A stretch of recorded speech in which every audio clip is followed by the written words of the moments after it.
దీన్ని రక్షిస్తుంది. అలాగే 268వ నామం సంహారిణి.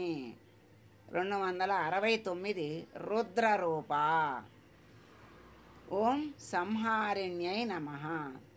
ఓం రుద్రరూపాయై నమః. అంటే సంహారము అనేది ఏ రూపంలో చేస్తోందంటే రుద్రుని రూపంలో చేస్తోంది. అమ్మ రుద్రుణ్ణి అక్కడ పెట్టుకుంది.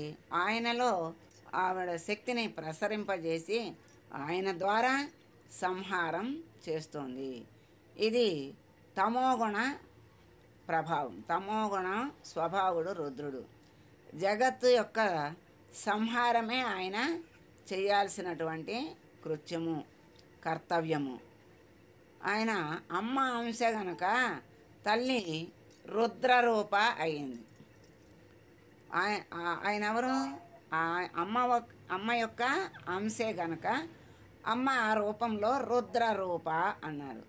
అంటే తల్లి బ్రహ్మ విష్ణు రుద్రుల రూపంలో సృష్టి స్థితి లయాలు సంహారాన్ని నిర్వహిస్తోంది అని మనకి తెలుస్తోంది. అలాగే ఇక్కడే కాదు, మనకి అంతకు ముందు కూడా ఆ పంచప్రేత సనాసీన దగ్గరే మనకి బాగా అర్థమైంది.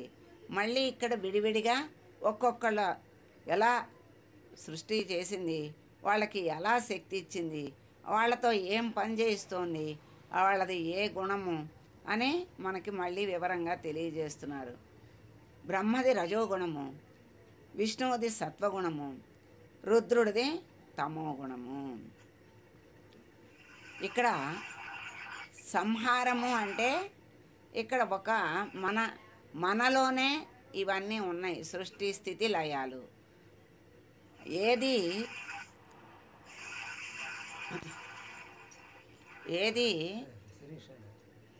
ఉన్నా, ఏది బయట ఉన్నా అవన్నీ మనకి మనలో ఉన్నాయి. మనలో లేనిదంటూ లేదు. అది ఎలా ఉన్నది అనేదే మనం విచారణ చేసుకోవాలి.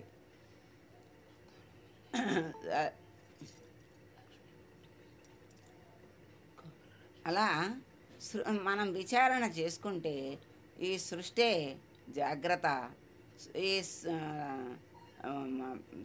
పోషణ అంటే స్థితే స్వప్నము, ఇక్కడ లయమే సుషుప్తి అవస్థ. ఇక్కడ సుషుప్తిలో ఏమీ లేకుండా ఎలా అవుతున్నాయో అలాగే లయములో కూడా అన్నీ అలా లేకుండా అవుతాయి. మరి సుషుప్తిలో లేకుండా పోయి శరీరంతో సహా లేకుండా పోయి మళ్ళీ వస్తుందా రావట్లేదా అంటే మళ్ళీ అన్నీ వస్తున్నాయి. మెలకువ రాగానే సర్వము వస్తున్నాయి. అలాగే ఇక్కడ కూడా సుషుప్తిలో అంటే లయములో రుద్రుని రూపంలో అమ్మ సంహారం చేస్తోంది.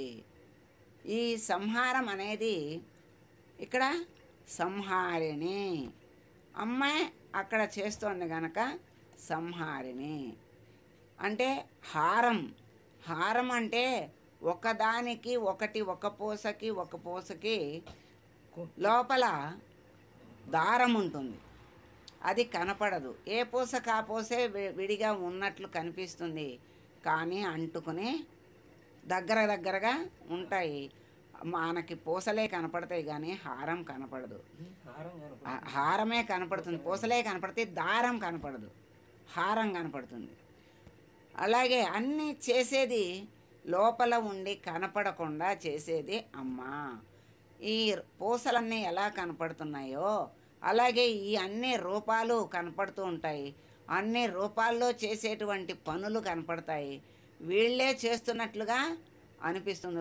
పూసలే హారంగా ఉన్నాయి అనుకుంటాం, కానీ విచారణ చేస్తేనే ఆ పూసల మధ్యలో కనపడకుండా ఆధారంగా దారం ఉంది అని తెలుస్తుంది. పూసల హారం అంటాం మనం. కానీ ఆ పూసలే ఉంటే దారం లేకపోతే హారమే లేదు.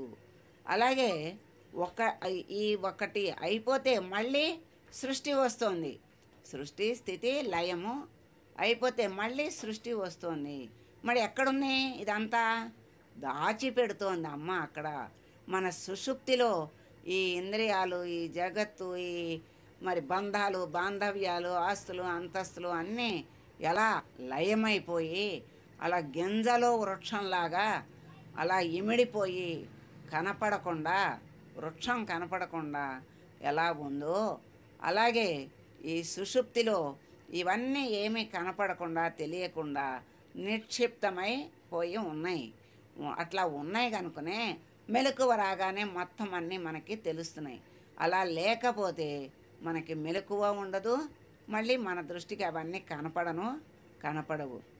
అలా మనము ఈ సృష్టి మొత్తము ఎన్నో జీవులు ఉన్నాయి. ఆ జీవులన్నీ ఎన్నో కర్మలు చేసినాయి.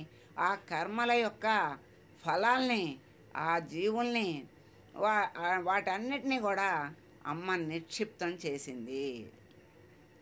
అలా లయం, రుద్రుని రూపంలో లయం చేసింది. అలాంటి లయము చేసినటువంటి తల్లి అలా అట్టి పెట్టుకుంది.